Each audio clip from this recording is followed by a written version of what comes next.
영어 공부에 대해서 아무도 제대로 설명해주는 사람이 없어서 제가 지금까지 연구하고 정리하고 스스로에게 적용한 내용을 이번 영상을 통해서 싹 다 정리해 보려고 합니다. 이 영상을 보고 나시면 영어가 무엇인지에 대한 큰 그림을 명확하게 잡으실 수 있으실 거예요. Most of English lecturers are usually focusing on the surface structure of English itself. In my opinion, the language acquisition process should be described in the way of mind mechanism. 제가 영어를 공부하면서 가장 아쉬웠던 점은요, 영어를 너무 표면적으로 접근한다는 점이었습니다. 한번 질문을 던져볼게요. 여러분은 언어가 먼저라고 생각하시나요? 아니면 생각이 먼저라고 생각하시나요? 저는 생각이 먼저 있고 그 생각을 표현하기 위해서 언어가 존재한다고 봅니다. 그러니까 영어를 잘한다는 게 뭔지 제대로 이해하려면 먼저 우리의 생각에 대해서 이해를 해야 한다는 것이죠. 저는 이 관점에서 영어의 유창성을 이야기해 보려고 합니다. 먼저 영어를 잘한다가 무엇인지부터 정의를 내려볼게요. 저는 생각나는 대로 영어로 말할 수 있다면 영어를 잘하는 것이라 정의합니다. Written English는 우리가 무수히 훈련해서 가능한 부분이지만 Spoken English는 꽤나 무의식적인 순발력을 요구하거든요. 자신의 생각을 거침없이 전달할 수 있다면 외국인으로서 외국어를 능숙하게 할 수 있는 수준이라고 저는 보고 있습니다. 여기서 포인트는 생각나는 대로입니다. 도대체 무엇을 생각한다는 것인지를 정의 내려야 영어의 공략법을 알 수 있습니다. 흔히 영어는 근육이다 라는 말을 합니다. 그런데 이게 팔뚝 근육을 얘기하는 건지 엉덩이 근육을 얘기하는 건지는 아무도 말을 안 해주더라고요. 그래서 제가 찾아봤습니다. 거울 유련에 대한 연구에 따르면 영어의 유창성은 우리 뇌의 운동피질과 연관이 있다고 합니다. 예를 들면 이렇습니다. 우리가 영어로 어떤 소리를 들었을 때 우리는 이 소리를 어떻게 인식할 수 있을까요? 특이하게도 속발음이라는 것을 거칩니다. 영어의 소리를 들으면 우리의 혀신경과 조음기관이 미약한 전기 신호를 내보낸다는 것입니다. 특히 우리의 운동피질은 이렇게 혀와 목의 근육을 컨트롤하는 것과 연관이 있습니다. 따라서 운동피질의 활성화가 영어 유창성의 본질입니다. 바로 이 점 때문에 영어는 단순히 근육이라기보다는 우리 뇌와 연관이 있다는 것입니다. 그리고 그러한 뇌의 실체는 바로 영어의 소리만을 위한 신경회로입니다. 영어의 소리를 위한 신경회로가 바로 영어로 생각하고 말하는 능력의 구체적인 실체입니다. 그런데 아직 논리적인 비약이 있습니다. 맞습니다. 의미에 대한 설명이 빠졌습니다. 언어를 단순하게 보면 의미와 형식으로 나뉩니다. 전달하고자 하는 내용이 있고 그것을 전달하기 위한 형식이 존재합니다. 앞서 제가 운동피질, 영어의 소리에 대해서 이야기한 것은 영어의 형식은 소리이기 때문에 그렇습니다. 영어는 본질적으로 표현 문자입니다. 자신의 생각을 소리를 통해서 전달합니다. 알파벳은 그 자체로는 아무런 뜻도 없지만 단지 우리가 그걸 어떻게 발음해야 할지는 알려주고 있습니다. 그리고 그러한 소리 속에는 표현하고자 하는 내용과 의미를 담고 있습니다.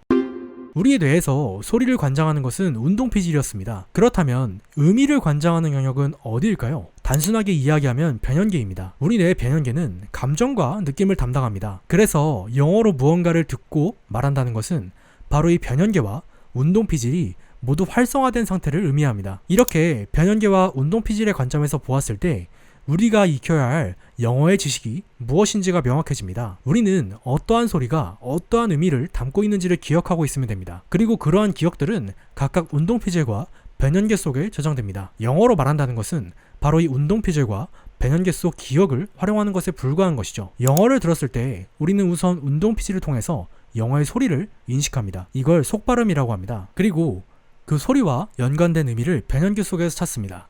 이를 통해 이 소리가 어떠한 감정을 담고 있는지를 해석할 수 있는 것이죠. 영어로 말할 때는 반대의 과정을 거칩니다. 먼저 변연계 속에서 어떠한 감정을 전달할지가 결정됩니다. 그리고 그 감정과 연관된 소리들을 운동피질 속에서 찾는 것이죠. 그리고 특정 운동피질이 활성화되면 곧 우리의 혀와 목이 움직여서 소리를 냅니다. 바로 그것이 스피킹입니다. 이것이 뇌과학적 관점에서 바라본 생각나는 대로 말한다의 실체입니다. 뇌과학의 관점에서 바라본다면 우리가 해야 할 일은 꽤나 단순해집니다. 변연계와 운동피질 속에 의미와 소리의 세트를 저장해두고 있으면 됩니다. 영어는 말 그대로 소리를 통해서 의미를 전달하는 표현 문자이니까요. 그렇다면 어떻게 의미와 소리의 세트를 저장할 수 있을까요? 저는 3단계 학습법을 제안합니다. 먼저 한글 뜻이나 이미지로 의미를 쉽게 알 수 있는 교재를 선정해서요, 그걸 시청해줍니다. 두 번째 단계로 그 내용을 이해하였다면 이제는 영어 자막 혹은 대본을 보면서 영어로 그 상황을 어떻게 표현하는지를 살펴봅니다. 마지막으로 1과 2의 과정을 반복하다 보면 이제는 어떤 내용이 올지 예측이 될 거예요. 바로 그때부터 영어 자막을 켜고 영상 속 인물을 흉내내면서 따라 말해주시면 됩니다. 이러한 3단계 과정을 통해서 우리는 필요한 만큼의 의미와 소리의 세트를 머릿속에 구성해야 합니다. 바로 이 점 때문에 우선은 우리가 의미를 알아들을 수 있는 교재가 필요한 것이죠. 교재라고 해서 꼭 영어책을 구매하실 필요도 없고요. 유튜브 영상도 좋습니다. 내가 영상이나 그림만 보고도 내용을 알아들을 수 있는 교재면 상관없어요. 그렇게 교재를 쭉 보면 내용이 이해가 가기 시작합니다. 동화책은 그림만 봐도 내용이 이해가 가는 것과 같은 이치라고 할 수 있습니다.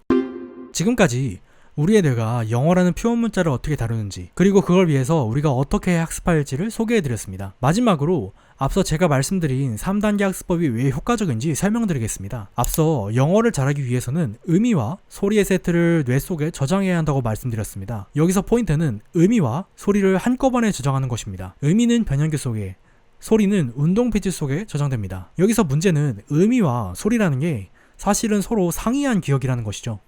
이것을 극복하는 방법이 헤비한 러닝입니다. 뉴런 A와 뉴런 B에 동시에 자극을 주게 되면 A와 B 사이에 연결망이 생기게 됩니다.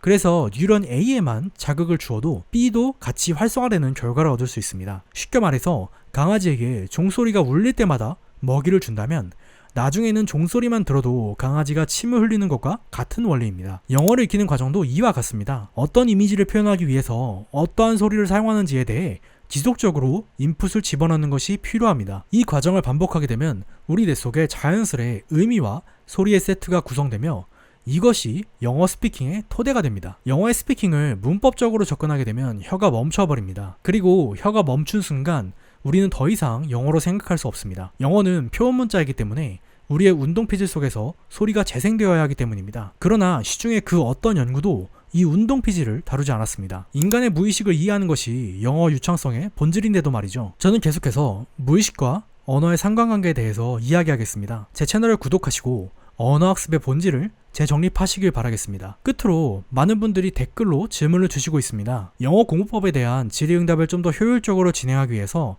앞으로 일주일에 한 번씩 웨비나를 진행하려고 합니다. 원활한 진행을 위해 웨비나 링크는 고정 댓글에 톡방을 통해서 공유드리도록 하겠습니다. 영어 공부의 본질에 대해 의심이 들 때 서로 의지할 수 있는 공간이 되었으면 좋겠습니다. 그럼 다음 영상에서 뵙겠습니다.